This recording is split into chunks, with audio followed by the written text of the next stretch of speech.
నమస్కారం ఘంటారావానికి స్వాగతం. ముందుగా ప్రధానాంశాలు. రాష్ట్రానికి కేంద్రం అన్యాయం చేస్తోందన్న సీఎం రేవంత్ రెడ్డి. అవసరమైతే ప్రధాని మోదీతో యుద్ధానికైనా సిద్ధమని ప్రకటన.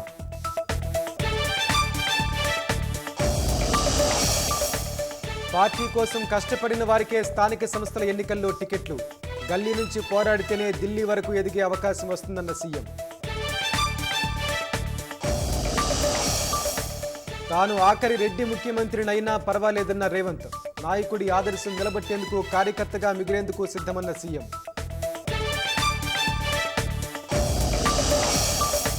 కాంగ్రెస్ తెచ్చిన చట్టాల వల్లే సమాజంలో మార్పులు వచ్చాయన్న భట్టి. ఎలాంటి లోటుపాట్లు లేకుండా రాష్ట్రంలో కులగణన చేపట్టామని స్పష్టీకరణ.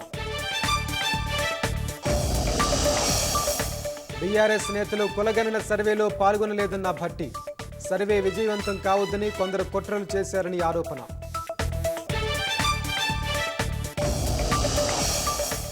ఢిల్లీ సీఎం ఎవరినే విషయంపై కొనసాగుతున్న ఉత్కంఠ. ఈ నెల 19, 20 తేదీల్లో ప్రమాణ స్వీకారం ఉండొచ్చన్న బీజేపీ వర్గాలు.